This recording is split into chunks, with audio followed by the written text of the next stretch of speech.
how have we been assigned to this particular part of the planet in terms of people, in terms of parents, in terms of people. This is in terms of existence in this planet. And the other question is, which again triggers my belief in God, is who's the person who controls our life before we are born and after our death? So you believe lots of things. So you believe before you were born you were somewhere, after you're dead you're going to be somewhere else, everything you believe. Too many assumptions. When you have so many assumptions, no way to approach truth, isn't it so? If you want to approach truth, the first thing is, you don't assume anything. Is it so? If you're interested in truth, if you're searching for truth, that means you have not assumed anything, is it so? If you already made your assumption, you're just trying to find a confirmation for your assumption, that is not seeking truth. A true seeker of truth has no assumptions, he's just looking. Shall we just look or shall we try to confirm your assumptions?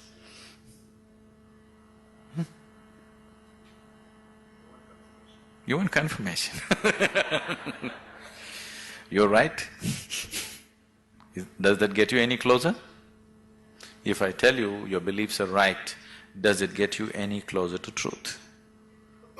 Does it? You feel better. Oh, okay, I've been right. But nothing gets solved, isn't it? Life doesn't get solved, does it? No. So confirming your belief systems doesn't mean anything. This is a big problem with human beings. They want to be right all the time. This is the biggest problem.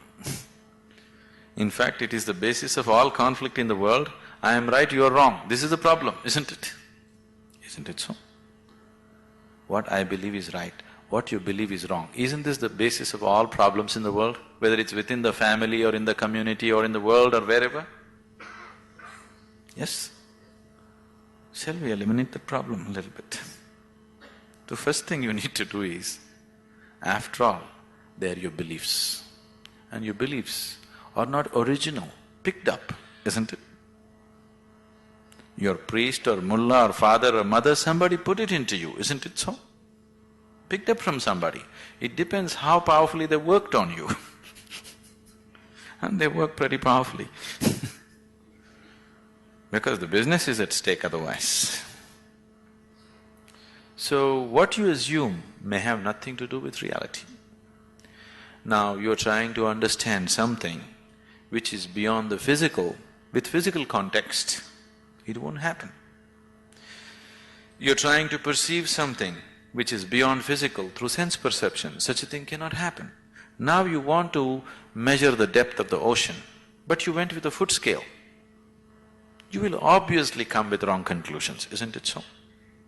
If you want to measure the depth of the ocean, your first business is to get the right kind of instrument. Yes? Yes or no? That's your first business, that's all I'm saying. You want to know something beyond the physical. First thing that you need to do is to have a perception which is beyond five senses, which can perceive that which is not physical. Only then you perceive. Otherwise you can only believe or disbelieve, isn't it? If I tell you, God is actually in my pocket, this many people can believe me? This is a ridiculous thing, oh, we don't believe that, but I can tell you a more elaborate story if you want, which we can work on and make you believe in, isn't it? Right now, God is in my pocket. This many people believe me, this many people disbelieve me. Have these people gotten any closer to God than they were before? Have they? Or have these people gone any further away? No, nothing changes, isn't it? So why are we wasting our time trying to confirm our assumptions? You must enhance your perception, because only by perceiving you will know. There is no other way to know. Is it so? You will know anything only when you perceive it. Till then you do not know it. Is that a reality? Is that a reality? People who are not on talking terms with me, is that a reality? If you perceive, you know. If you do not perceive, you do not know. You're unwilling to admit, I do not know, so you believe, isn't it? If you're just trying to pass the social test, belief is a good way to do it. But you want to really know, then belief is not a good way to do it. Belief gives you confidence. And fools getting confidence is dangerous. Do you understand? When idiots become very confident, it's very, very dangerous, isn't it so? Do you see? Intelligent are hesitant. Stupid are confident. Have you seen this? Great confidence. Because when you simply believe something, you will have great confidence. You will have no doubt about anything because you don't apply yourself to anything. You're 100% sure. You see George Bush, how confident he is? He's very confident, isn't it? Doesn't he seem like confident? Very confident. He came to India and declared, I am a believer, I am a true believer. I thought, you don't have to say it, can't we see? You must be a believer, otherwise you don't walk blind into situations.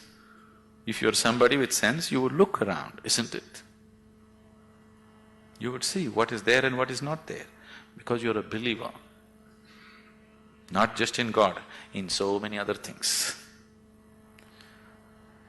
The most sensible way to start your life is, what I know, I know.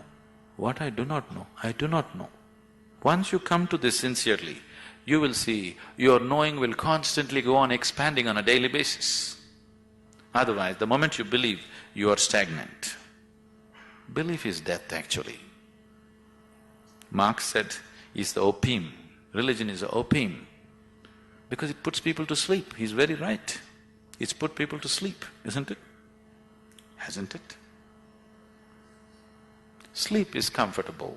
What's wrong with it? Why sleep? Why don't you die? It is even more comfortable. Do you know that? Because anyway you're a believer, after all your God is waiting, why don't you go? Yes, isn't it? Because anyway you know when you die you'll go to God. What is the problem? Why are you waiting, going to this hospital, all this nonsense? Why don't you go? Why are you delaying your progress towards God? That's not right. You're not a true believer, isn't it?